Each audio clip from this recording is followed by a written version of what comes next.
Keep 100% of your claim.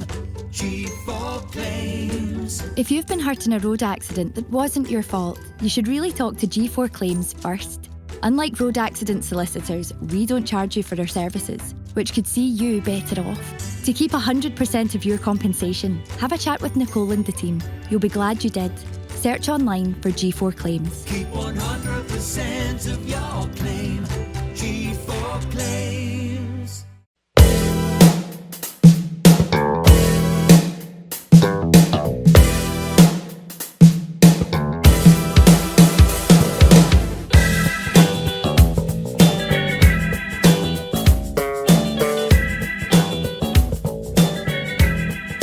Ladies and gentlemen, welcome back to the Sellik, the Thunder, episode 102. We're here on deadline day for you all, and don't worry, I'm sure we're all going to be ranting about it in the next wee while. Thank you to G4, as always, for the studio. I'm joined this evening by two of the very aggravated Celtic fans to my left. I'll start with maybe the most aggravated of all Celtic fans, Kieran Auld. Probably the best introduction I've had on this podcast, but you've been letting yourself your thoughts clear in the group chat the last few days. Oh, I'm fucking raging. Aye, we'll get into it. How are you doing though? Apart from raging. And everything else in life apart from Celtic's pretty alright, but You got your first article published. Well, aye, in the paper last week. He's journalist scum now. I know. That's him. He's at the big time. And to the left of me, in the middle of us all, is Calum Craig. I feel like it's the first time you've been on in ages. I got last time I was on. The 100. Was that episode? Well, it wasn't that long ago then, technically. It was 2 episodes ago. It just feels like weeks. The season is back up and running, so we're back up and running. We have got a lot to dissect, of course. We have results which have not been the most easy on the eye. We've got transfer windows which have not been the most easy on the eye. Celtic really haven't been easy on the eye, so I'm sure we're going to get into it all. We've got your questions, we've got the quizzes, we've got the whole lot. Bear with us. We are recording at 10 to 8 on Thursday the 1st of February, which means the transfer deadline is just under 4 hours away. Is my maths correct? Is Half it up 11? to midnight up here? Half 11. Is it Half 11, aye. So just under 4 hours. I think it would have been 4 hours at 7:30. So the clock is ticking. We are going to react to any news that might come out live. Just keep that in mind when you're watching this podcast back on Friday the 2nd of February, that the window isn't quite shut yet. We're talking about things to this moment, what's looking likely. Things will change. That's deadline day for you. Where does one begin with what has been a disastrous transfer window for Celtic? We've made one signing in the window, which has been Nicholas Kuhn. We appear to be making our second signing, but Celtic are keeping us hanging on for Adam Ida's official announcement. Take it away, Kieran. Well, I mean, going into this transfer window, you had the talk for the manager, Calum McGregor, banging the drum that this is going to be a big transfer window for moving forward in the title charge, and the talk of needing 3 or 4 quality additions to come into the squad, not just squad players that are going to come in and make a difference, be starting players challenging for the spots. And now we find ourselves on deadline day, and obviously we've spoke about the time we're recording this, nobody has been announced today. Even Adam Ida, who's been in the city since last night, supposedly done a medical in London. Are they genuinely holding on to announce him at the last second? If my tweet comes true, Would you put that in the account? Don't go to bed just yet. See, but the Celtic do this deliberately to create the illusion that they've actually been busy today, because we've not been busy. Our owner's been on the golf course with Rory McIlroy and other famous people. The rest of them are, I don't know what they're up to. They've not been busy today, but they're going to wait till 11 o'clock to create this illusion like, oh aye, that Ida business was tricky today, just to mask the absence of other signings.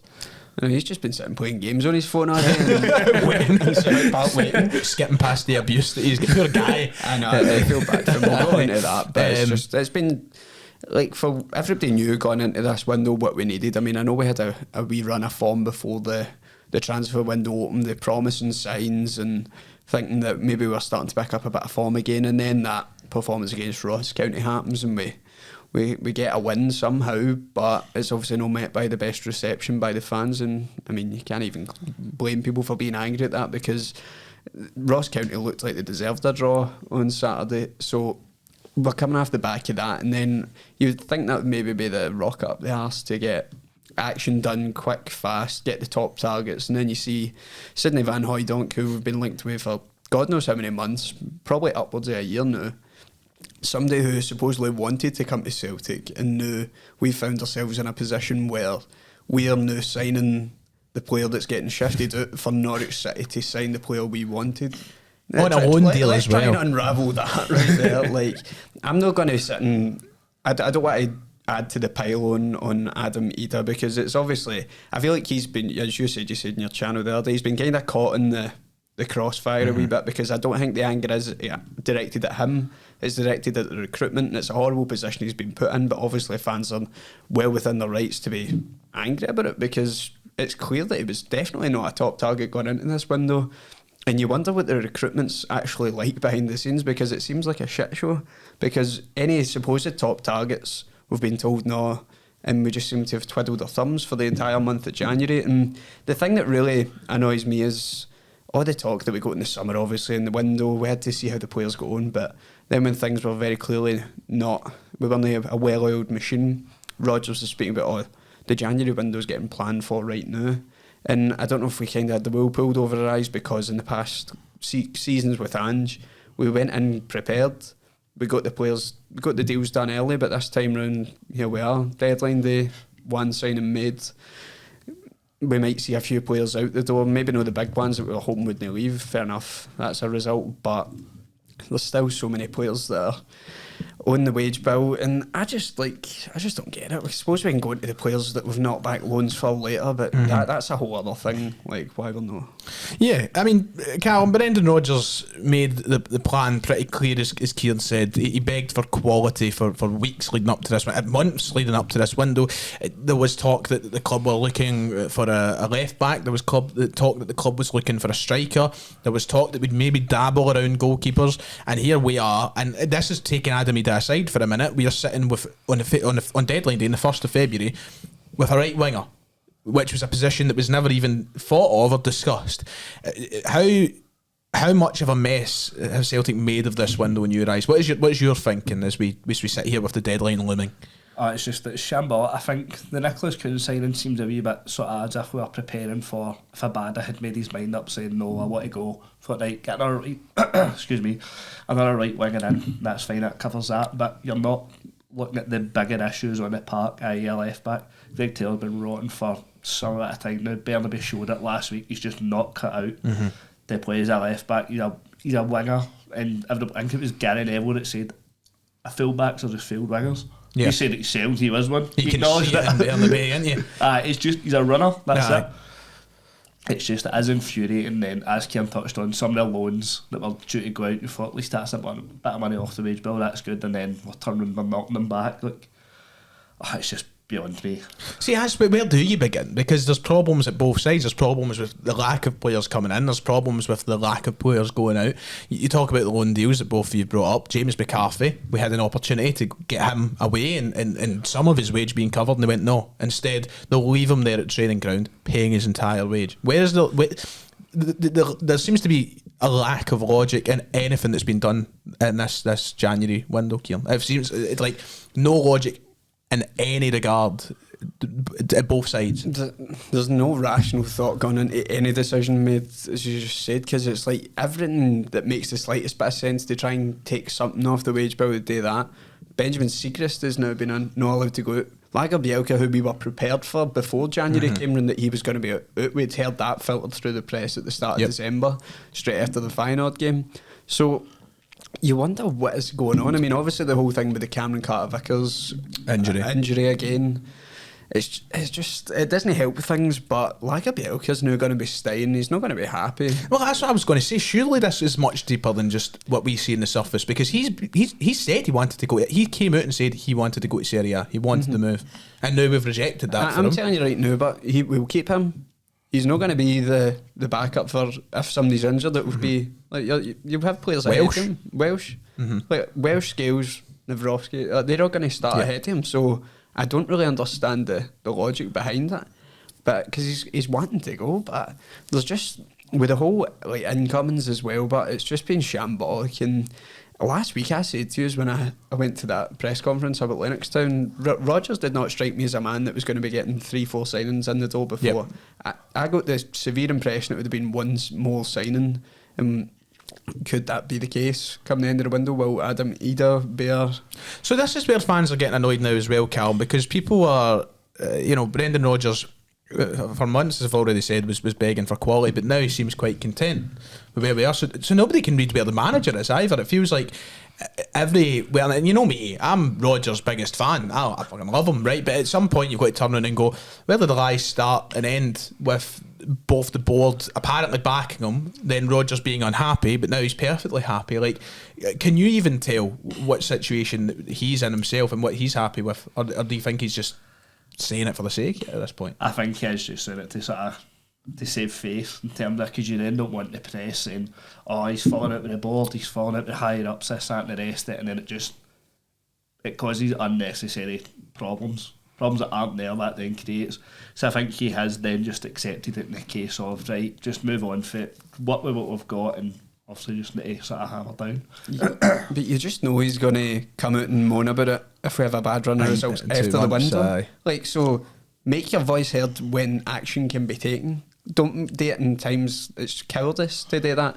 In times where he knows nothing can then be done. He's just saying it when no action can be taken. And in that press conference last week as well, he made a point of saying about giving younger players a chance, and that right there raised plenty of alarm bells in my head about actually bringing in people, like getting transfers in the door, because as we said, he went for demanding quality signings to now it's a case of he's sort of playing it down that he wasn't, and he's happy with the squad.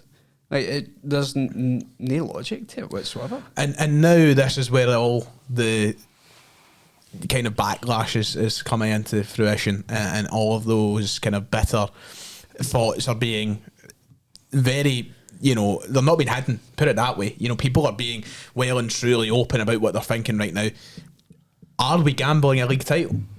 That's the big question. Are we gambling a league title? Because that seems to be the thoughts that's going through everybody's mind at the minute. I mean, I don't know. I'll start with you, Calum. What's your thoughts now for the second half of the season? Are you anxious? Are you still confident? Where do you lie after January in our bid to win a league title again? Where there's, £60 million in the line or something?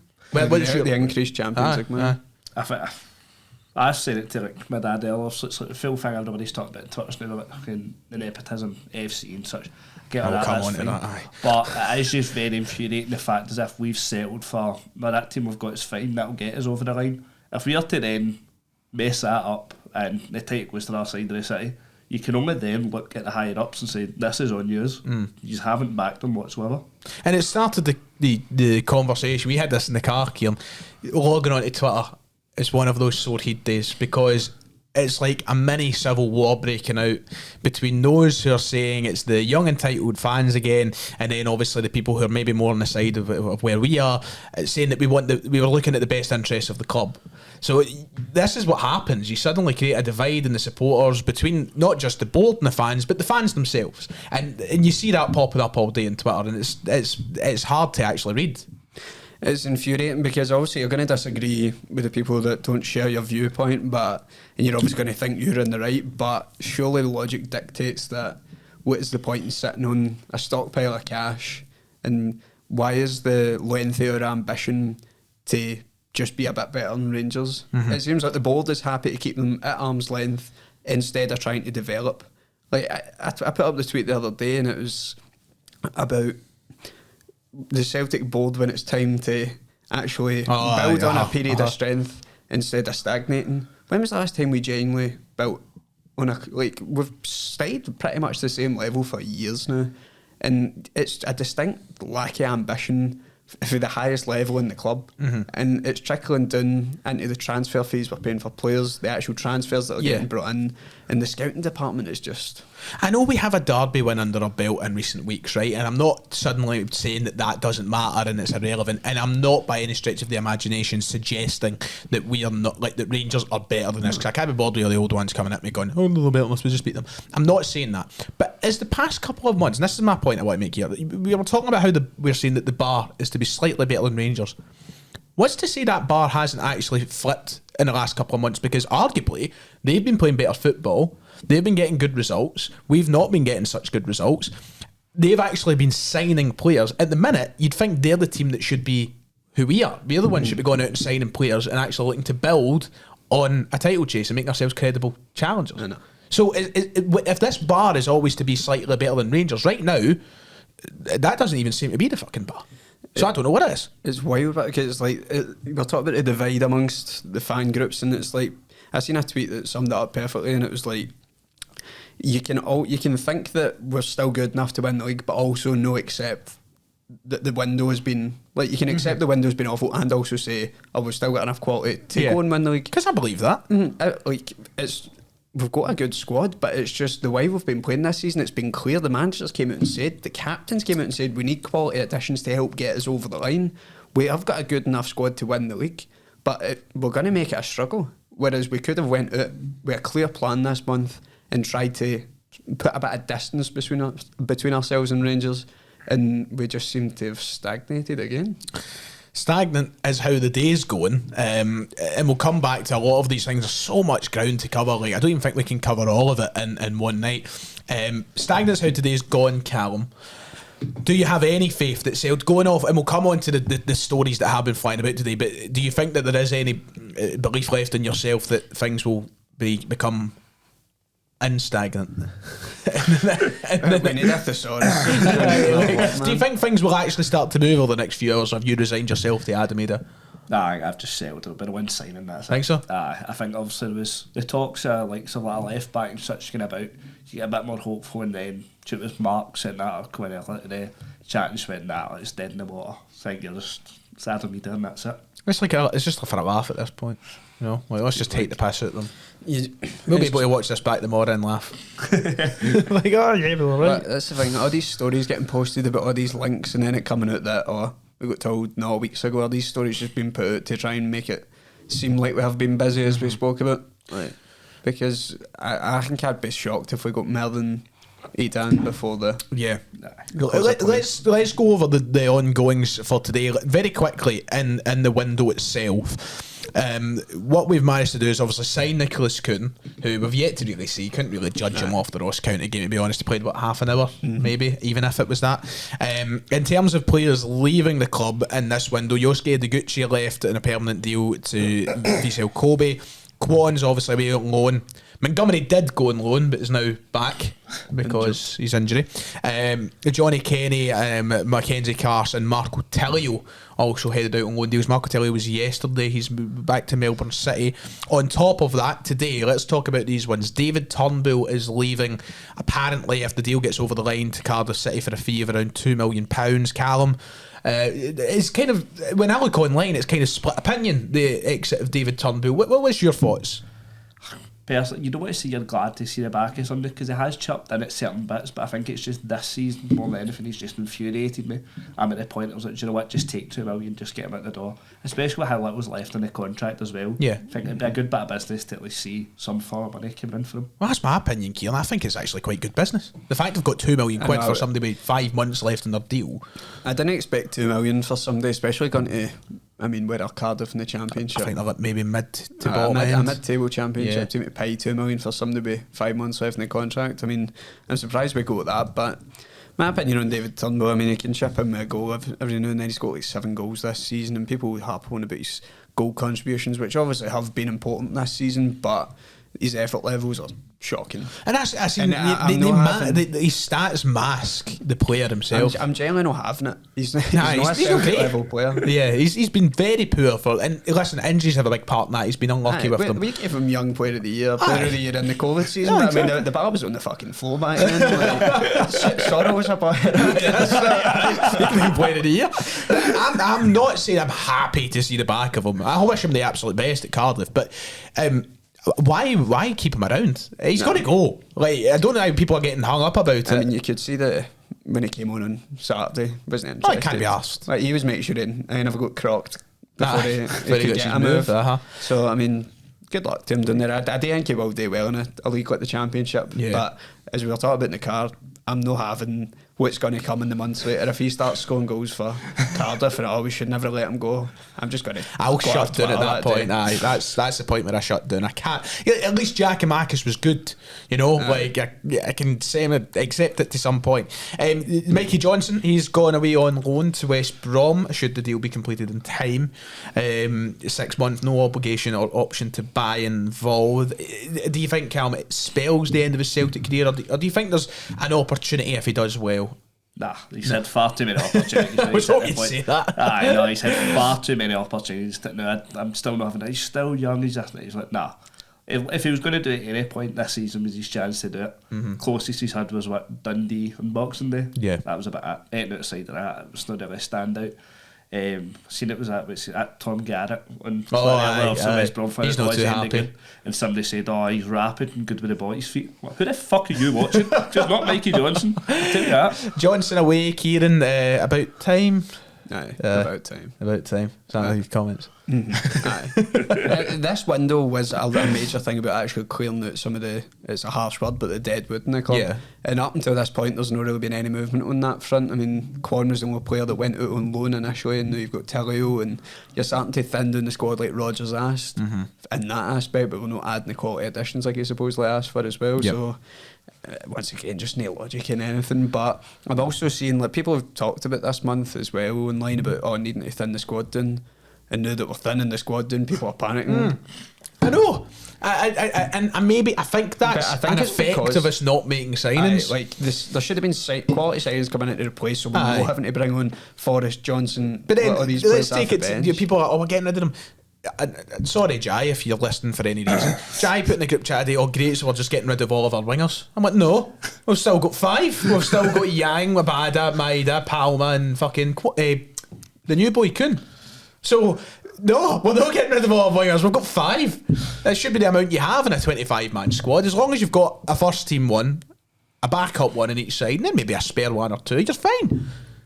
Aye, if they drop each other ACLs at the one time, that'd be unfortunate. But let's fucking touch. That'd be listen, I drink CM Punk's injury, so I'm not saying nothing. And the big story of the day, you could argue, one that didn't see coming at all, and it's came out of nowhere. Forrest might be off. I don't think it will happen, but it could happen. I'd be surprised if it happened. I'm not going to lose any sleep at it. No, I can't be getting dragged into the debate I've been seeing on Twitter arguing about Forrest's legacy at Celtic. I'm not having a conversation about it because it's just going to end in tears for somebody. Yeah, I know. I've tried to be as respectful. I've tried to be as respectful as I possibly can in talking about the potential departure of James Forrest. However, I feel like this is a moment to shine for Calum, who's probably been waiting for this day for the best part of 15 years. So Calum, James Forrest might be away. Oh, so I'm going up to Costco for a cake if he's away. I can't wait. I'm going to celebrate it for me. That's what's cancelled. Celtic, let's just put it out there. You can appreciate the service he gave Celtic and that, but if we're talking in real terms, his end of service for Celtic probably should have been about 2 or 3 seasons ago. Aye. And you can appreciate the times where he was good for Celtic, which when he was good, it was great. But I think it's a player that maybe one day might get looked back on fonder, but in the current moment, it's been somebody that's he's been plagued by injury and inconsistency for the most part. He's one of the most inconsistent Celtic players in the history of the club. Once again, he's still got over 100 goals, over 100 assists, X amount of appearances for Celtic. And he leaves him a respect. However many league campaigns in a row, and you can respect that, but now's the time, I think, where that chapter of his career should be brought to an end in a dignified manner. Rather than take him in. I was going to say that rather than taking him out back and putting the bullet through his brain. Cal, once again, as Kieran said, it's something you're not going to lose sleep over, and I see people getting very kind of touchy about it, but this is the kind of thing that you need to do to move forward as a club. You can't cling on to a James. What has been his contributions to Celtic in the last 3 seasons? Very little. He's had purple patches of decent shows. He's had purple patches. He's had moments, but you've got to cut those things loose at some point, Cam. I think I'd even take it back to, obviously we're saying like 2-3 years, but I'd even go back to like COVID. I've had some shocking haircuts, but when he came out with a full slick back marmot, that was him done. His Celtic career was done for that point. But no, I mean, obviously as we've touched on, he has done bits for the club massively. But I think his time is up a wee bit ago, so He's had his testimonial. Aye, he got his Aye. moment in the sun, and it got a good attendance. There was a lot of people there, so can't complain really. I know. He's right. He's made himself a millionaire playing for Celtic. So He's had a career Mace would only dream of. I mean, he's came a long way if he whipped his dauber out in that Prestwick nightclub. It's simple as that. This one was McGinlay asking him for a photo, and he went, "We'll get one tomorrow." You're going to go to his house and go and take a photo of him? Fit me ball, James, up the road. Honestly, Get him on, mate. Get him on. fucking hilarious. I generally thought, like, just on the Forest thing, like, we're talking about us trying to move forward and that. I feel like it might have been an example of the sort of sentimentality thing that we've spoken about at Celtic and letting go of, like, the visions we had of players in the past and that. And you can appreciate what he's done, but hopefully he can go and extend his career a wee bit, because I was genuinely convinced he was going to just retire here and be the... Aye. I thought that was why we gave him the new contract, so he Yeah. could run it down and be the one club man and that. But To be fair, Good luck to him. I'm not convinced that he will actually go with the little. I think it's all smoke without fire. I think it was why Celtic are apparently open to offers. That could mean anything. It could be to loan him out so he's playing football. I don't think. I think we've seen the last of him on the park for Celtic. Maybe, but I just don't see him actually going in this window. It's just one of those stories that's crept up. We'll need to see where it goes. That's on the outs. In terms of the ins, we'll try and wrap up the first segment of the show. In terms of the ins, the latest reports and the live deadline day showings and talk is we're looking for a centre mid, apparently, last minute. Don't know if we'll get one because we've not even been linked with a centre mid in the window. Left back, we're still trying. There has been talk of the boy for Petersburg. I don't. We've exhausted our options though, because Manchester City have said no to Sergio Gomez. Wolves have said no to Hugo Bueno. Your man Kurzawa from PSG is on 130 grand a week, so that's a no. We've exhausted all our options. It doesn't. What were you going to say, Kieran? I'm just thinking, we're talking about Peterborough, the same team that held it for however many £1 million for Lee Tomlin. for Ivan Toney. Who was it Lee Tomlin played for? Was that Peterborough as well? Mine years ago we God were. knows. And you But go with what you were saying. I'm going to just figure meaning, out who this was. we wouldn't pay the £10 million for Ivan Toney as became that. I mean, what would Peterborough hold it for in a January transfer window for the best? What were the best prospects? It was Peterborough. So really, as soon as I heard that link, as soon as I heard it was Peterborough, I'm like, they're not going to bend over and take. They've done it twice. They've done it with Ivan Toney, and they done it. Do you remember back in like 2014? Celtic really wanted that fat dick Lee Tomlin, and like they wanted something ridiculous for him. I was like, look at him. I mean, a sumo wrestler and a football player. I'd be surprised because I couldn't imagine Celtic paying. Yeah, their and especially on whatever their deadline day value- when all the cards are in their hands. They're they're one of the better off teams in League One. They're not like on the brink of extinction, or anything like that. He looks a good player, but I don't think it's going to happen. I can't comment if he was a good player. I'm just going off reading. I've never watched him in my life. I'm just going off reading that he looks I quite mean, good. his stats look alright, but Yeah, he's been one of the best players and what's been a very good season for Peterborough. But Calum, the left back situation, it's a joke that has been left as late. Even if we have exhausted the loan options, it should never have been the case for this window. We shouldn't have been waiting until the 30th of January to be like, okay, Wolves, can we have him? Oh, High City, can we have him? We should have been long ago talking about a left back signing for the club rather than being where we are now. But I mean, like, even if you look at the performances pre-January, you see it then, we were crying out for a left back. Greg Taylor's getting caught short far too many times, especially in Europe. You then get to the point of, right, January, that's a priority as a full back.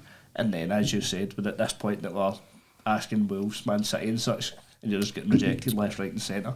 You then, like, do you think, what have we done for the full of January? Because it seems like we're just sat and twiddling our thumbs. why is it taking a Greg Taylor injury for us to start proper looking for a left back? It's nuts. Like, I just. So we I don't resigned to Bernabei being the backup. see- I think so, by the sounds of things. It's absolutely nuts. And then, obviously, the Sidney Van Hooijdonk stuff is insane. That looks like that deal is going to be done in the next hour. Van Hooijdonk completing his move to Norwich on a loan to buy, which for a club of the Championship you can assume will probably be around maybe £3-4 million. Why was Celtic not in about that? I don't understand. He wanted to move to Celtic. He's clearly highly thought of compared to Adamida, and yet we've just allowed it to happen, which is weird. Mm-hmm. Why? I feel like that's the question of the past month. Yeah. Why Celtic? Why? Apart from all of that, the window is looking likely that it will end with an Adam Ida signing. I'm refreshing Twitter. Cardiff City have posted a tweet about a signing coming soon, 23 minutes ago. Will it be David Turnbull? A lot of the comments and the replies seem to think it's Kiefer Moore. So we'll need to wait and see. It could be David, of course, but nothing yet on Twitter. I'm constantly refreshing. By this time the podcast is up, we'll know exactly what's happened. Shall we get into the halftime quiz? Why not? Unless you've got any final thoughts that you want to push out there. We've not even got. Do you know what? We'll save it for maybe the next podcast. We never even got touching on the nepotism at Celtic, because I think all of us learned this week about the Strachan situation, which is fucking insane. But we'll maybe save it for either later in the show or in the next episode, because we'll be here for fucking weeks. Halftime quiz. 2 seconds, I'll get it up. Thank you to Kieran, who's back this week. Kieran, last episode we didn't have a quiz from Kieran, and he was actually not well. So I hope you're doing fine, Kieran. I hope you've recovered. And don't worry, we recovered fine on that episode. While Kieran gets the quiz, Calum, have you got any interesting tales? No, I was going to say Kieran's fair been enjoying a couple of the games. He was at the Asian Cup, that. I think there and everywhere at the games. Oh, well, we shouldn't actually get started in the Asian Cup, because Hitati's fucking in there. Well, come on to it. So, what I told you in the car about this Tenable was not true. I misread it. Oh, right. So, what I'm looking for off you is the 10 most expensive January transfer window signings for Celtic. I thought it was just going to be the last 10. This one could be disastrous, Calum. This one could be disastrous, because I'm not going to lie to you, I'm not feeling confident. Last 10 signings, maybe, but yeah, last 10 most expensive signings in January. Mm-hmm. Wow. Okay. I'm going to throw out a guess. How is it that this works again? Do you get lives? Do you get like? I'm going to give you a life each. So. Oh, right, okay, so like... If you say a wrong answer, that's 1 life gone each. Right, and then right, okay. I'm going to kick us off with one that I think could be a correct answer. If it's not, I'm going to look like a dick. Is Patrick Klimala in there? Patrick Klimala is number 1. Wow, is he? Right. Wow. I'm assuming this is in order. Like, I think it will be. But number 1, Patrick Klimala. Dirty bastard. We're doing it like... I will keep these singing, like all but one of these is quite recent. Right. And then in the last 5 years, right, okay. One you're going a wee bit further back. Right, okay, right. So is it, they'll be doing it like a turn each year? I do that. Right, we've got one then. I've got Paddy. There you go, Calum. Frimpong was Buttons. He was the much. He also wasn't. Oh, he was January. Oh, no, fuck. He left in January, before. He left in January. My bad. Well, fucking hell. I think I know who I've got for my next Don't guess. overthink it. Just think the past few seasons go back to January. I've got my next guess. Because if Kamala's won, then the bar is really not that high. Maeda? No, I'm afraid that's 1 life gone. No, fucking hell. Oh, really? I was going to say Maida next as well. Yeah. Oh, wow. Fuck me. I thought Maida was like £2 million or something. What's that? I thought about that. Well, according to Kieran Sellik. No. Wow. Really? Right, okay, that was going to be my next guess. But I know how he'll have done it. Because we signed him on loan and then signed him in the summer. oh, that's a point, by the way. That's right. So we did. That might be the fucking reason. hell. That might be the reason. Right, I'm going to just go out and say Matt O'Reilly. He's no, is he? Fucking hell. He's not in the top 10. Ah, for fuck. I knew he was only... He's on. I've got an honourable mentions list here for players over £1 million, Oh, well, which fuck he is this. on. Fucking hell. Wow. I'm actually pretty stunned at that, you know that? Because what was Kamala, like 3 million? I've not got the price. I don't know. Do you have the prices they sent me? Kamala was like 3 million quid. £3.5 million.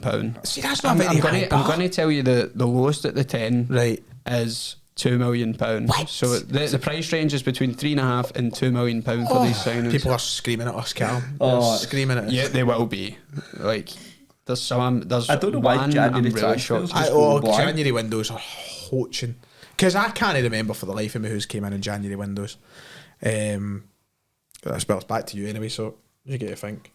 Well, that Dyson one's chucked me because I'm thinking, right, we signed players on loan and then signed them. See, because it's 2 million, he might actually not even make it anyway, because I think he was maybe like 1.8 or something. So maybe, I didn't think the bar was going to be as low as 2. Do you want a clue?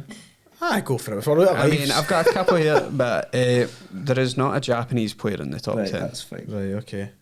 I'm struggling to remember who's joined us in January. Please don't overthink it, because the next clue I think will help get you like a good few off the board. But I've got one. I've got an answer. I've got an answer. Well, this is no Calum's turn. Sorry, on just you go. free, Just but shout it. free. Alistair Johnson. Yes, Right. number 2. Is he number 2? Right. So that's Johnston. Who has came else in January in recent years? I literally am hitting the biggest blank of my life. Try and think the most recent year. Oh my god. This time last year. Oh my god. Nicholas Kuhn. Yes. Ah, we are stupid, Calum. Nicholas Kuhn, number 3. So that's the 3 most expensive. My god. Right. We never do penny pinching. Yeah, Yeah, we do, aye. Who else would there be? Who's was it? No, he didn't sign in it. Did he? No, because... I thought I heard you whisper a name, but I don't think it's right. Go on. But Juranovic, was he summer? We signed him in the summer. Summer. we? Just 'cause I thought I heard you whispering you was it. but That's Right. I thought him. We're on 3 out of 10. Fullbacks now, Jesus. People are fuck. still That's screaming. I've been trying to go through position by position. Oh! No. I'm going to take that as an answer. Try and fucking help you eye a bit, man. I was going to say a striker, though. I was going to say Bio. And Bio is also there. Hey. Fucking hell. We're rolling it. Well, I'm fucking rolling it with them there. So that's how many? 5? 5, yes. 5. We need another 5. Surely, was he summer or January? I was going to say... That's what throws me off. What window was it? No, I don't know if he joined this winter window. I don't want to see it. In case I'm wrong. I'm going to have to push you for an answer. Is Marion Schved one? No. Ah, you fucker. Can't remember what window he signed I in. thought we did sign him for a decent amount. Aye, so. same. But no, he's not there. 5 out of 10. Right, so I'm going to try and hurry along and say that you've still got... So who have you said so far? You said Kamala. Oh, Bio, Kamala, Johnson and Kuhn. There is still a current Celtic player in this list. Current Celtic player in the list. Current Celtic player. I'm going through position by position. Your Vickers isn't one. Scales won't be one. McGregor's not one. I mean, it's no Hatati because he wasn't. No, they said no Japanese players. Oh, aye, that's right. Aye. I've already tried O'Reilly. A troubled position. Oh wait, no. Did we sign him in January? You got to say left back. Aye. Aye. But I feel like he signed. He's nodding his head there. Is it? I don't know. I thought he was, but no. Would you something. like to register, I guess? You say it. Bernaby. Oh, I was going to say Taylor. I was like, you were like Bellamy. I was like I'm Taylor. going to just run you through the list. Right, so you've got Kamala, you've got Johnson, you've got Kuhn. Right. Kouassi Abu was number 4. Jesus. No wonder you don't think of these, by the way. No. O is number 5. Right. Greg Taylor 6. Right. Ki Sung Young 7. Oh, right. Bio, Josh Hoyveld, and Armstrong finishing off the list in the 10. Stuart. What the fuck? Oh, so because his first game was Partick Thistle, Hamamika, Stephen. Aye. They signed in January. And on your honourable mentions list, I mean, I'm actually saddened, to be quite honest. I don't know why he's gave me this second pyramid, because there's also a full other list of people. But I don't know. We've went for that, Kieran. Well, Okay, I would say good effort, but that wasn't a really good effort. It's so funny though because we went left back. I was thinking Taylor and you were thinking Bernaby. Well, there you go. Woohoo, well done. That was a half-time quiz. Probably one of the worst efforts yet, but you know sometimes you can't help it. So we've got Aberdeen at the weekend. Which I don't know how to think about it, because after the Ross County performance at the weekend, you surely think to yourself, well, we could be in bother. But it seems like away from home we've been so much more comfortable this season, and we seem to be okay when we play these teams. Aberdeen have just sacked Barry Robson, which is always a fear because caretaker bounce and new manager bounce and whatnot.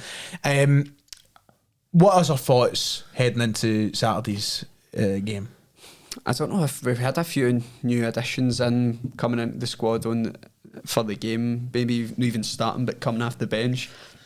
I'd have been a bit more excited about the game, but when you're coming off that performance last week, it's hard to get yourself excited for it really, because as you spoke about, you're kind of fearful with them sacking Robson. That I feel like teams always seem to do it, and just an improved performance, and I think if they've got any sense, they'll just copy the formula of the teams that were hard to break down at the weekend and just make it horrific for us, because I mean that's happened a couple of times. We've went up there and it's not been the prettiest game of football in the past couple of seasons, but we know the players have got the ability to make it a win, a decent win for Celtic, but the way we're playing now, there just seems to be no rhythm, no like consistency in the way we play, so I think players will need to step up to the mark. Just on a not breaking news, it's hardly breaking, but before we continue the conversation any further, according to some rumours floating about just now, Ida is it. That's it. Like, that's all we're doing tonight. Apparently Celtic are briefing journalists. I'm shocked. Stunned. Absolutely stunned. We'll have to wait and see, obviously, but that's potentially it. Calum, just building on what Kieran said, the weekend was really poor, and it needs to be better than that, especially when you're heading to somewhere like Pittodrie. What are you thinking? I think, as Kieran said, in recent years we haven't up there. Like the most notable win was last season with a 1-0 with McGregor. When you're waiting that long for a goal to then break through, will they go with that carbon copy of just sit in, just hold it out? Because realistically, a point's worth all sorts to them just now, considering where they are on the table. Or do they need to come out and try and play and go for 3 points? Because again, it's not been all singing and dancing up there at Pittodrie. It has been quite a sort of slow burn of their season for them. In Europe they've had the results, yeah, but in the league domestically they've just been rotten. Another update to follow the previous update. The same people who reported that could be it for tonight have 5 minutes later said, scrub that, maybe not. Wait, who is it that said that? Celtic Underground. Ah, right. So, and usually they're okay. Usually they get something, but we need to wait and see. Maybe not. Maybe it is. Maybe it's no. I wonder if Celtic will put up maybe it's the opposite. The tweet, don't go to bed just yet. go to bed, sorry. That's all, folks. Fuck all else to see. Imagine that they just posted the winning outro. That's all, folks. So the weekend is integral for certainly keeping people happy, because it's getting toxic. People booed us off the park at the weekend, which I'm never in agreement with. I don't like booing the team off the park, but there's definitely room to criticise, absolutely. And if we don't get a convincing win at the weekend, Kieran, the criticism is just going to get more and more hefty. And then where do you go from there? It becomes difficult. So that needs to get put out the window as well. We've not got the easiest run of games coming up. We've got tough places to go. We're going to Easter Road after midweek next week, isn't it? Yes. Brendan Rodgers never won it. Won it at Easter Road. At Easter Road. Drew it at Halloween. Mm-hmm. So we didn't see it that day. And then we've also got. I mean, St Mirren. We beat them comfortably the last time we went to St Mirren Park, but in the cup they'll be right up for it. Mm-hmm. And I wait, they're not getting Van Veen into No, he's got Kelly. You said, didn't you? The scary thing is, right, and I don't want to be that guy. I'm not reverting to the doom and gloom end all. It's like done. But I seen a tweet the other day, and it's not far from the case.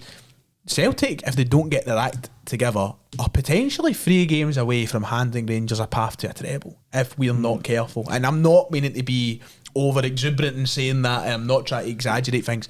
But if we were to drop 2 points twice in these next 2 very tough games, get ourselves knocked out the cup, you need to keep yourself at a point where it's in your hands. You can't be dropping points to these teams, because you can't trust that these teams are going to do you a turn and take points off Rangers the rest of the season. So, like, we're at the point now where we need to be perfect And I don't think most people have got the belief in the current squad to go out there and have a perfect record to the end of the season, because there's only so many times you can get away with playing like you played last Saturday at Celtic Park.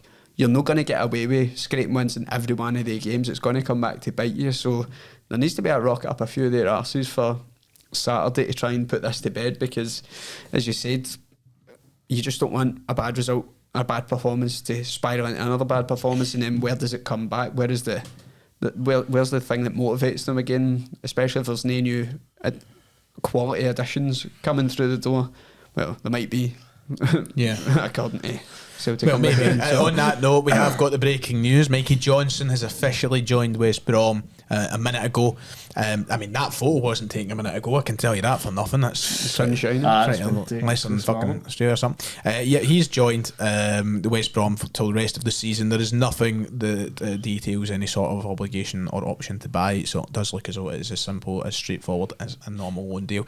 Aberdeen sacking Barry Robson. Calum, does it give you the fear to any extent, or is it handy? No, I think as we touched on, it is always that caretaker bounce. You then see results for teams. This could be a start out for Aberdeen. If they were to take a result off us, their confidence at an all-time high, they then go to Ibrox next week during the week, if they were to then go and take it out. But then the Aberdeen fall down that trap of, he'll win a couple of games, we'll give him the job, again like they done with Barry Robson. So you can only hope we can get by with it, get a result hopefully, and then kick on for there. Should we do our predictions for the starting 11? I don't know if I want to. Should we? I mean, Joe Hart will be in goals. Aye. Back four, obviously. Cameron Carter-Vickers is injured. And I have a bad feeling that it could be a long one. But we're not going to get into it yet because there's not been any information yet. No, so we don't want to maybe jump in too soon. So what happens here, because Bernabei showed last week he's pretty booty. Pretty booty. And do you move Scales over to the left? Do you just stick with it? Do you hope for the best? What is the back four for Celtic this weekend? What would you personally do? Alistair Johnson, Liam Scales, Navrowski, and we run a competition to see who can back. Why is Mitchell Frame not got back into the side? I was fully expecting to see him on the bench on Saturday. Was it bad when he was given an opportunity? And he can't. He's got to be better than Bernabei. He's got to be. I know. Surely. But it seems that's not a question at the minute. So, like, Calum, what would you do? Would you move Scales over, or do you think it's Bernabei? I think ideally it would be a case of you do move Scales across, but then also you're then going to be a centre-back partnership of Navrowski and Scales, you'd imagine, or if he somehow felt like it, Lagerbielke, which he never would. But no, I think it will end up being Bernabei, since that's his only other option. If Aberdeen have any brains about them, they will target that right-hand side. I just feel like even though I just still got the hang in my head he's a wee live wire. Like he's just going to get a red card. Mm-hmm. And he is a live wire before he gets booked for everything. He's just he throws himself into people, like not in a good way. Like he just shoves folk all the time and stuff. And he's not a football player. He's wee man syndrome. Yeah, it is. And listen, it's never going to be drained out of him by the looks of it. So may as well get used to it. Midfield free. We've not talked about it, but another problem. Ryu Hatate, even though he wouldn't be playing tomorrow, obviously, or tomorrow when this comes out, he's injured. I know that must be a right bastard for he'll be just like a new signing. So new signing in March maybe if we're lucky. He is out injured, ladies and gents. He went off against Bahrain in the Asian Cup. Once again, don't know the extent of said injury yet. What were you on, Kieran? You're looking at. Can you see what we're on? 48. That's not bad. So midfield free tomorrow. Is it as simple as the free that we've been seeing in regular times? I think so. Yeah, I don't think there's got to be much variation on that. I don't think they should they be really, should there? David Turnbull, last gasp. Move collapses. And then front three, that's where I think the most conversation does come in. Because obviously you have Kyogo up front, but who joins him on the left and the right? Because Palma is off the back of an all-time stinker against Ross County. Kuhn is obviously just in the door. and obviously Abada is kind of back in and around the squad as well. So what would you do at the weekend? I genuinely have no clue what the front three is going to be on the weekend. Maida, recall him. He's not allowed to play for Japan anymore. I would like to see Kuhn get a start, but the big question is, would you do it against Aberdeen at Pittodrie? I don't know. I feel like he needs to get thrown in eventually. Otherwise, he's just going to be why the players be signing doesn't get a chance because we're waiting for the right opportunity for him to get a chance. Like, you might as well throw him in, see what he's made of. So would you go him and Palmer maybe at the weekend? I don't know. The penalties are still fucking ingrained in my mind. What would you say, Calum? You were about to say something. No, I don't know. I think you would then say it, but then at the same time, it's not as if Abada's really done an awful lot wrong in terms of us. I know it was Bucky Thistle and such, and he comes in, but it looks like he's got his confidence back there. And then, like, if you then turn around, you just drop him again. Yeah, I get the fact you've got a new signing, you don't want to play him, but then, as you said, the absolute stinker that Palmer had, it was horrible to watch. Right, well, we'll see what the team is. I thought you had something interesting. Nothing at all. Like, there's nothing that's the last Celtic update, apart from Mikey Johnson leaving, was at 6:20, and that was that Turnbull's move is close. So nothing. Imagine we got a pure random one like Scott Bain, like somebody that's on loan to another team in the Premiership, and we just take them. Better than nothing, but at the same time, I can't wait for the window to be done. We're going to get on to the questions in a minute, but the score predictions for the weekend, do you have anything in mind? Genuinely, no. Yeah. Like, I've got in the end. Don't even want to watch the game, Kieran? Well, I will watch it. Sadly. I'll just be sighing every 2 seconds. Some sort of title. I'll say 2-1 Celtic. I'll go for the plain 2-1 as well. Why not? 1-0. 1-0. We're all going for the 1-goal win, which might see some boos from Holmes. Maybe fans don't tend to boo that often. Get the job done, you get the job done. Right, so that's that. I mean, anything you want to touch on before we get any questions? I mean, we could lightly touch on the thing we said about nepotism and the... Oh, what is that about? We've got a golf club salesman as the chief European scout for Celtic. We must be the only club in world football which has such nepotism ingrained in its day-to-day functions. We've got an owner and an owner's son. We've got a chairman and a chairman's son, and we've got a former manager and his son, all in key roles at the club. Where are we now, Kieran, in terms of genuine frustration?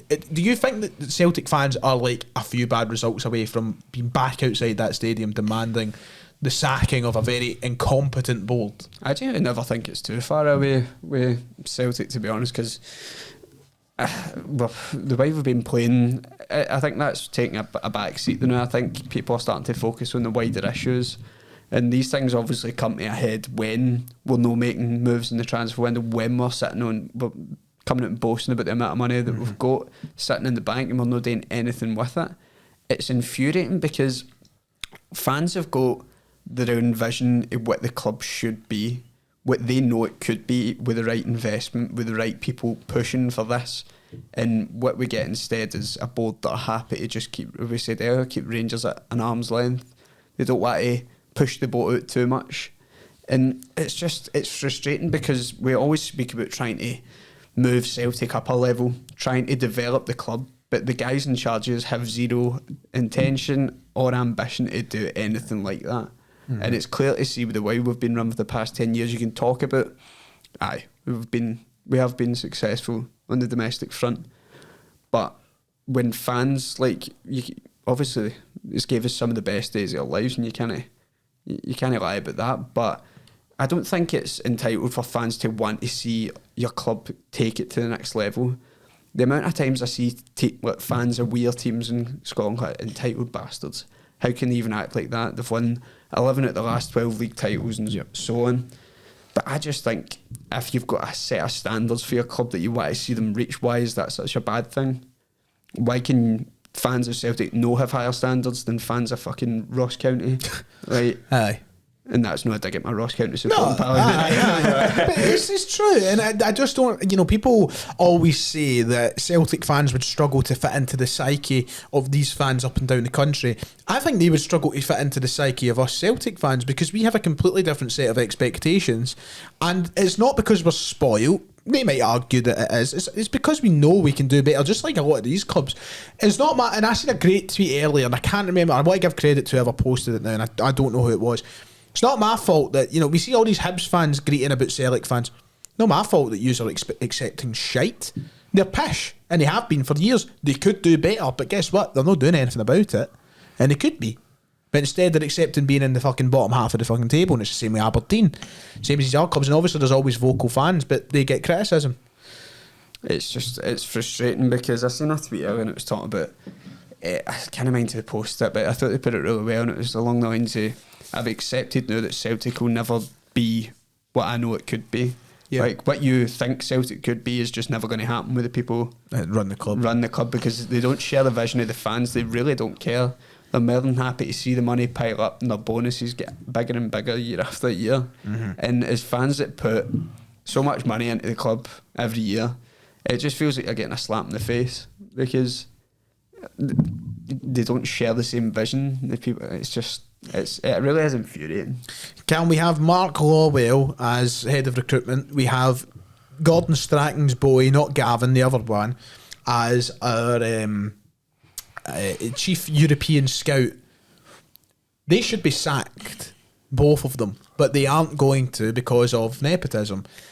How annoying is that to you? Oh, it's infuriating. It's like, not going to then put names to it, but as obviously it's not to the same scale as how much it's done us over as a club. But even so, the guy that then decides sort of all the detail stuff for Celtic, his daughter went to go and work in one of our Celtic stores, and I won't name them. She went to go and work there for a week, and she complained about it being freezing cold. See, the next week, in a full AC heat unit pan. We had tea hot girls. We get fucking treated like that. So it's everywhere in the club. It's nepotism everywhere. From the top to the bottom, mate. By the way. Top to the bottom. That's a scoop. No, I'm kidding. They know I'd have a laugh at that. But, that was a joke that everybody had made. Aye. But it's an absolute shambles to see the way that we are being run when there is clubs all up and down the country that you see being run so much better teams in Europe that are run so well, just due to the fact of they get the right people in and they just get it done. It's not this favouritism and nepotism as we've touched on. It's horrible. The board and the people working within the club should be redone from head to toe, and it just won't be. And it's frustrating, man. I feel like it's a sort of, sometimes you question if it's some of the actions of the club are just to spite the fans to show that we won't bow down to mob rule sort of thing, because it happened with Neil Lennon. They kept that cunt in a job for far too long because people wanted him out. That's why it seemed like that. And we're seeing the same rhetoric getting thrown about by some Celtic fans now. See, gone back on Twitter, it's like going back into a fucking time machine to that COVID season, seeing some of the entitled wee Neds and that getting thrown about. Like, actually get fucked. Like, if you're willing to accept being slightly better than Rangers as your be all and end all, and you don't want to see your own club develop and try and reach for higher ambition, then that's up to you. But some people aren't going to stand for it. Here is what I say to that. Shall we get into the Twitter questions? Why not? Let's go. There's not that many today, actually, so we can probably fire through quite quickly. I forgot to retweet it later on in the night. I mean, Doogie started with asking, is Peter Lawwell A, a fat Tory dick, or B, a fat Tory wanker, or C, all of the above? So I think, I'll leave that up to the interpretation of the viewers. Anthony Devine comes in with how's 118 coping with the current situation at Celtic and also the CM Punk injury. I'm not coping. This jumper is superficial. I'm hot, and I don't know how I'm going to go on, to be honest, but we will. Doogie back. Is it Doogie that asked? Yeah, it was Doogie. That's the first question. Doogie says, I just feel deflated. It's funny how Lawwell is back and how we are making the last minute signings from England, penny pinching and missing out on targets again. I fucking hate these Tory bastards. He's really not pulling the punches, Doogie, is he? Yeah, I mean, people argue if Lawwell was ever truly away or not, but Calum, it is no coincidence that when he's back in a major role at Celtic, we start to see the same issues that were there before he left. That's it. Bring back Rugby Dom. Big back Rugby Just Dom. bring him back. No, as you've said, it was all sort of there in it lingering. Even if you didn't see him, there was always something towards it. It's just the fact of him just sort of been back in the actual sight of it now. It's just makes it even more annoying. He's just such a annoys me. Like, I just feel so angry all the time. Just honestly, when he's here, I just feel angry. Because of Kevin Bridges sketch. He fucking knows that annoys me. And the annoying thing is, like, Peter Lawwell gets touted as this very intelligent man, very well versed in business and well versed in Celtic and yada. Show us it then. Just show us it. Like, share the ambition. You might be a Sellik man. Share that ambition that the supporters have. It's not coming out your pocket. Well, do you know what it is? Because the bonuses go down ultimately, but you're not short of cash, big man. Like, you'd think that it's coming straight out of his bank account. They know they can do the bare minimum. All they need to do is say fucking penalty to Rangers at the AGM. And they've got a fucking. That just pleases the people in the room, and that's the problem. The people in those rooms, not everybody. I know there's people that watch this podcast that go to the AGMs and they're in the same boat as me. But the fact is, the majority of people who are majority shareholders or shareholders to a high level, they're all, they're all in each other's pocket, really. Aye, they've got the shared interest in their side of things. It's different for the average fan's perspective. We've got views from 443 who says, if we get rid of Forrest, Turnbull and Johnson, does this become the best transfer window ever? Well, we're at a free so far. It could be, That was us talking about doom and gloom. We should be getting the party poppers back out for the Lennon episode. I've told you I've got the Costco cake at it. Do you see what mind we were talking about before we came here as well? That mad tweet for, I can't even mind the name of the cunt's Twitter account. Oh, yeah. It's like the podcast are going to be getting the blame again for Celtic playing shite. And I'm like, do you want people to just sit and like, it's ready to tweet like that, or sorry, they change their scheduling for open honest conversation about the failings of the January transfer window. Instead, welcome to the head in the sand happy hour.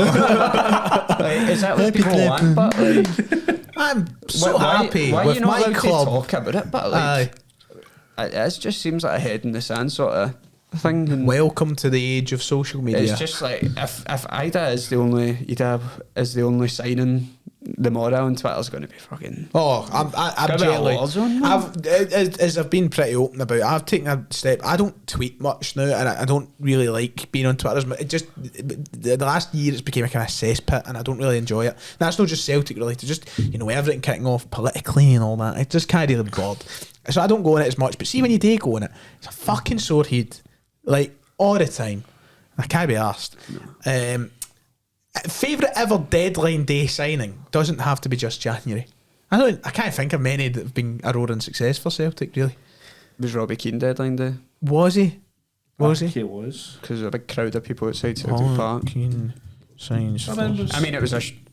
Hanging that no deadline on that just January. Yeah, Robbie Keane was deadline day. I mean, just for the age I was going to the games. I mean, it was we obviously never won the league, but it was quite a shite season, but individually Robbie Keane had a good spell at us, and at my age as well, when I seen Robbie Keane was coming to Celtic, just like a sheer nostalgia for me. That was one I thought, wow, I can't believe he's playing for Celtic. But I mean, obviously there's better than that, but yeah. Well, I mean, Robbie Keane was an excellent player, but I'm just meaning in terms of a longer impact at Celtic. Like Craig Bellamy was a deadline day signing for Celtic. I think it was just a wee bit before I can comment on that. That was like 2005. I was too young. I'm trying to look up, but there's no articles on it. I'll go with Keno. That's my answer, because it's the only one I can fucking think of that's deadline day. I mean, oh well. If we're Vickers. I know. Are we keeping it exclusively January? No, I said any window. Right. Vickers, Jota, and Giacomakis were all deadline day, weren't they? I'd say if it was strictly January, I'd just go with Robbie Keane. Right. But miss Jota so much. Has he gone to West Ham? Nah. Goldaf? Who, Turnbull? Jota. The deal collapsed. What's been the worst What's been the worst transfer window this year? This year. Right. So what's been the worst transfer window this year? Rodgers' last window or the Lennon's last window in 2021? See, just for how, like, looking back on it, the COVID season was pretty special, just because that was shocking. But at the time, I was like, what a window! That's just sitting here thinking. Just sitting here thinking, what a window! Boy, did that come back to What a bite. shite, man. Where's your pick, Cal? I could have run, obviously. You could say this one due to the fact that This is the one for me. Won this is 2 signings at a push. Aye. Like, it is pretty fucking poor. More so the fact it's not positions that we're real about. Yes, striker, you could say we're lacking in because we're down to one striker as it is, but wingers, it's not as if we're shy of them. Yeah. I think I'd probably go with this. Aye. Have you just been keeping an eye on what they've been talking about on Twitter the past day or so, like the mystery man at Lennox Town? Or What is this all about? It's got to be some youth player that's I know. Aye. Somebody was like, oh, it's Kurzawa. That's definitely his boots and his running style. I'm like, who the fuck knows Kurzawa's running style or his boots that he's currently wearing? He's not kicked a ball. Oh my god, man. Is it Some played people- at all for PSG this season? Thanks. Once, I think. Once? I looked Fuck, it there up you go. last night, but when I was, oh my god, I forgot he existed. Mordecai says maybe Celtic are saving up all this money so they can buy Rangers and close up shop. That would be the only scenario that could avoid the nuclear reaction I'm having just now. Just Coping mechanism. It's a coping mechanism. Just come into a big Tesco in it. That's what that is. Nathan says best transfer at the time of signing that you thought was a disaster but turned out brilliant. I was trying to think of one. See, I can't Kevin? think of many players who I'm like disaster and then they haven't been a disaster. What I tried to look at it from my angle was not a disaster, but players that I was like, don't need them, don't care. I feel like I was thinking like Scales and that, and just. I'll tell you who mine was, and I don't mean this disrespectfully.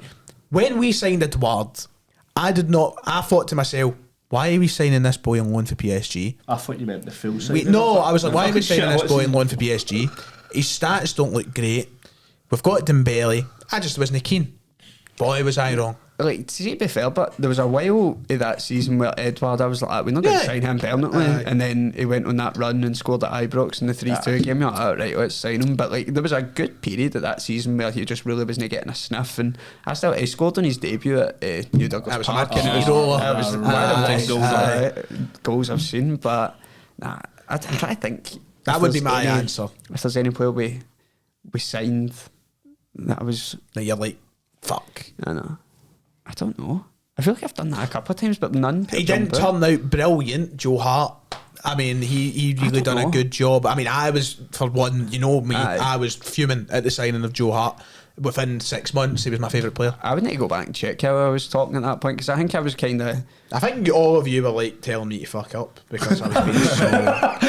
Like, I was so down about it. You'd think. because you went that run, you were ordering the side print and that. I'm like, right now, I was what the steaming. fuck? I was steaming. But I love him. And I kept tweeting every week, like, decent, every single week. Mind Like, you, pure loved Ollie Buck. no wonder. Like, I'm not having this. You Right. started wearing long sleeve polo shirts to work in I made this up. I started wearing long sleeve polo shirts because they were comfy. Right? You actually, before that January, you wore short sleeve polo shirts to Tesco. I seen you up the bakery, and then I come in after he's signed, and you're wearing a long sleever, pure skin tight one. Listen, Ollie Buck was fantastic, and then Rodgers left. I don't care. I'm not having it. Brilliant player. Brilliant. You're a hero, man.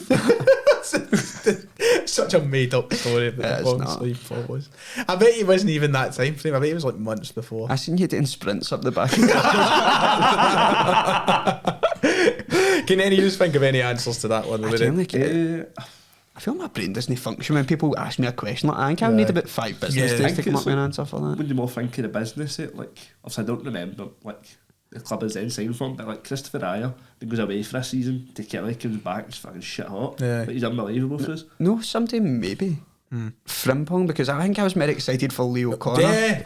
Because Leo same. Connor was the I heard of academy. it. Obviously, captain. I like United, so I'd been hearing that he captain at United, like academy, brilliant. I was really excited for him. It wasn't that I was like, oh fuck, Frimpong, Frimpong. It was like aye. I was just that pure in my head that O'Connor was going to make an impact yeah. and know him. Let's try and rapid fire through the last few ones. If you believe the papers, since ML was appointed, we want a reader Merlin. This is a long one. Sorry, Matthew, can't be asked. He's doing sprints up the back of the I'm trying to see what we've got here. David Turnbull says at the at the time of writing, we haven't bought in a new left back. For me, we should have went out and got Josh Doig. Should we have got Josh Doig? How much money did he go to I think he Sassuolo went for about 4 million. Was it only that? Something like that. I'll check for definite. It probably wasn't very high, but I just Where did they go assumed again? Sassuolo or however Oh, you I can say it. find it in his transfer market anyway. I think He, it'd have been good because obviously it covers the homegrown part, such for the criteria, all that stuff, but at the same time, the team really €6 million. So So they played football in Europe. Do you know what I told me? I'll just go back to Scotland. yeah, €6 million. So about €5 million. It's a lot of money, but would it have been worth it? We'll never know. We'll never know. Out of the linked players, which player would you have wanted Celtic to bring in through the whole window? For me, it was Van Hooijdonk. I really wanted us to get I him. was starting to get on board with that, and then my dreams were shattered. Yeah. What about you? I think Van Hooijdonk, I think it's just more so for the fact he'd have paid for his selling shirt sales alone. I know. Like that, But all the would have guys paid would have enough. loved it. Aye, They would have been they'd right then. But all over it, but aye. Poor guy going on to discuss this. Poor guys going on to discuss the shit show of a transfer window. But anyways, if you could bring in any player from the Angira apart from Jota, who would it be? Says Luke. Jackie Marcus. Nah, that makes sense. Jack Just a Marcus. backup now. Aye. I don't care if you want to be here. Jack Marcus, without being one of those guys that Aye, tweet nah. constantly about him, that would be the answer. He wanted to. Good answer, Cam. Because I was going to say fucking Starfelt, but I forgot he existed. There's literally fuck all I can ask without inciting riots. So, best non-league ground you've been to, says name in what appears to be Japanese font. I've never been to I one. hope it's Japanese font. They're from. They live in the circuit of American tech. They live on the racetrack. But they've got Japanese. That's the circuit of the Americas in Texas. So no, yeah, it's Japanese. So what was the question? The Favourite question non-league? was favourite non-league stadium. Have you ever been to any non-league I stadiums? don't know. Um, Shelton Juniors. Jimmy McGrory. That's the only one I've been to. I mean, I've not got a. I've not been to Yeah, a play for a aye, non-league aye, stadium. So sorry, I'm we're not. not- I'm afraid I'm not ground You're topper. seeing the chat now. They're going to start falling some rocks over at me. But the way that shite is gone. And that's that for questions. So, well done. Thank you. Sorry if we skipped any. We'll be back next week. Don't worry. Before I get on to the quiz, I'll open the floor. Anything at all. Doesn't have to be Celtic related. We didn't get any food questions this week. What have you been up to? Fill me in while I get the quiz. I mean, when was the last time we were here? 2 weeks ago. I mean, was it before I went to London? Oh, you were in London. Went to London. Aye. Went and work experience. Then, I've got a fuck ton of uni work to do. Nice. Calum. Yeah, You- I've just oh, you worked didn't my go to race. Bratislava, that's Started right. the new job.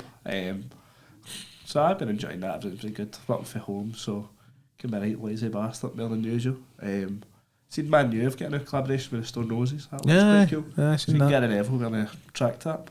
Just a shame it's blue, red and white, mind you. Oh, is it what? Is it like It's the a blue red and colours? white stripes. Aye. It's a shame. I mean, no, that I would have went out to buy it anyway. But nice. As for me,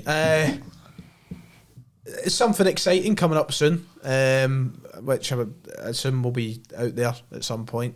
I can't say much yet. Well, I can, I think, but I'm not going to. I'll tell you, it's a collaboration with Ollie Buck on a range of long sleeves.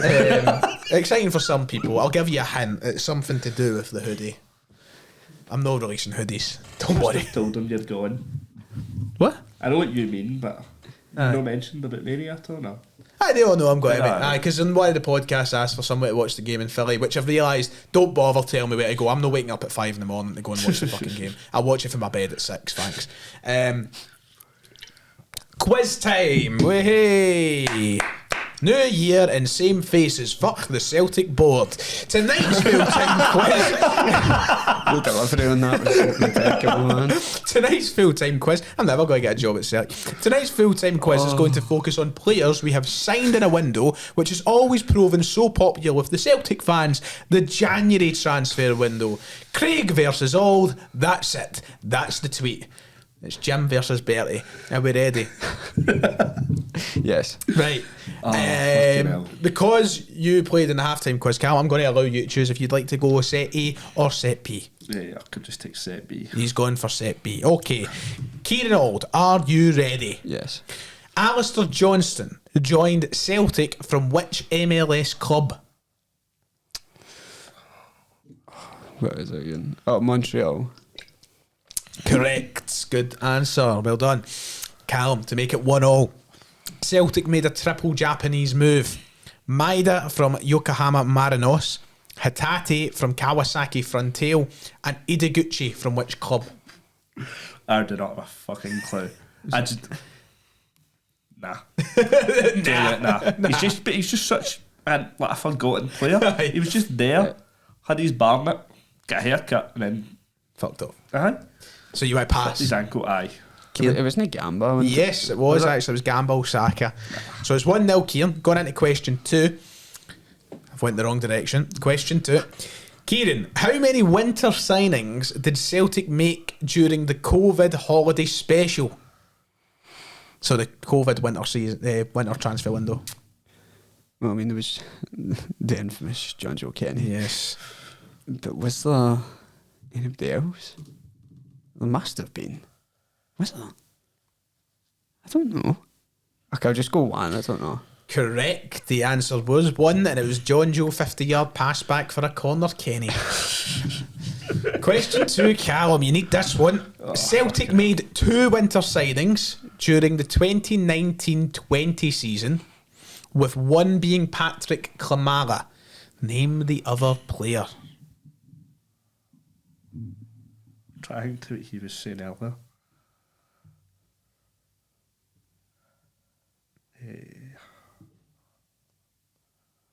I'll give you a clue for this one because it is difficult to put your mind into certain seasons. I know who it is. It's a central midfielder.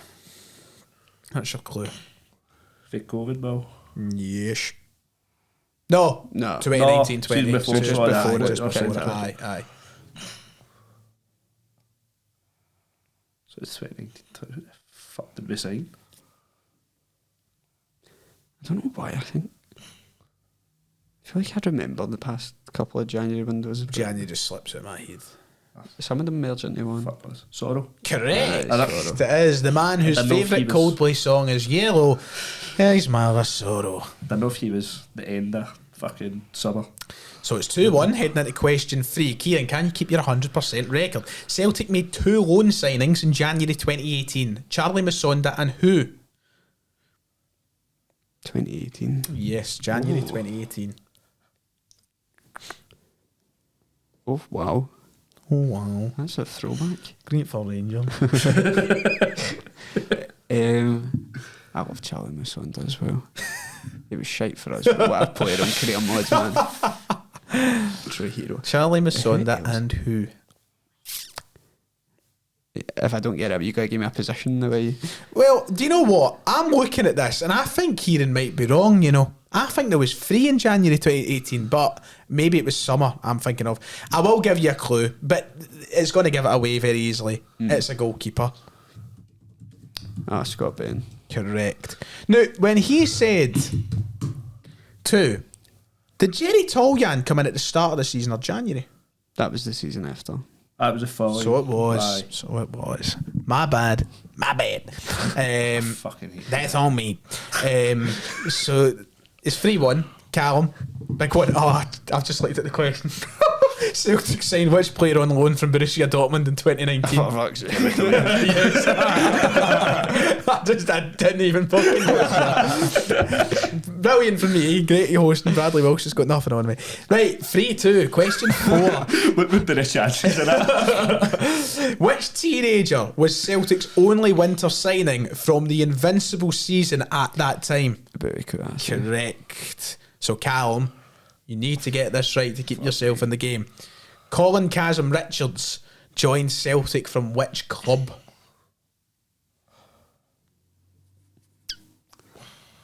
No, I don't know if that came from or went to.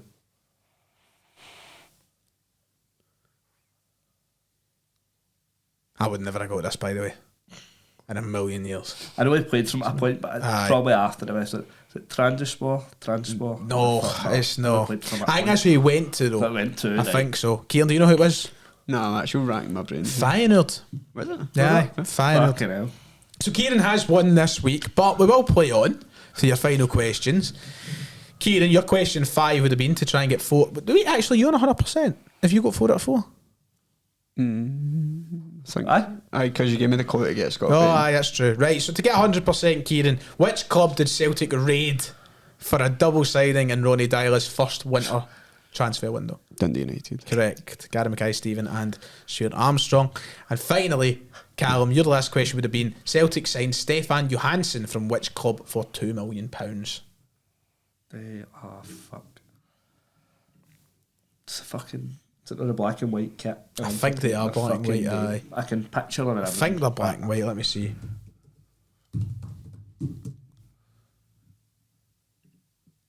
I've got a clip of that. Oh no, they're not black and white. They're No. navy. Are you thinking of Rosenborg by any chance? Aye. It's not Rosenborg. No.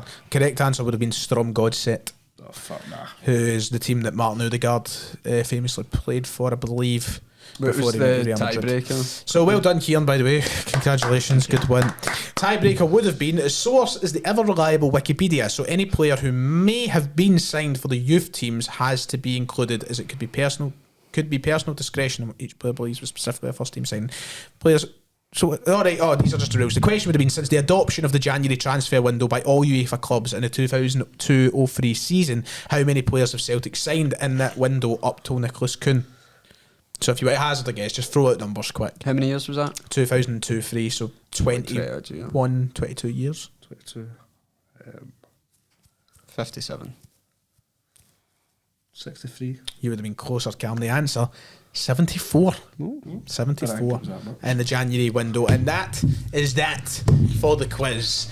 And that is that for episode 102 of the Sellik Thunder. God knows how we'll be the next time we get in here, because we could be in a right state. Be prepared for that. Yes, be prepared for that. We'll be a throwback to the COVID year. Kieran, thanks very much for joining me this evening. Don't know if I'd say it's been a pleasure, but it's been interesting. No, has it? Calum, thanks for joining us. Thanks for having us. Take care, everybody. Enjoy the last few hours of the window. Enjoy the game.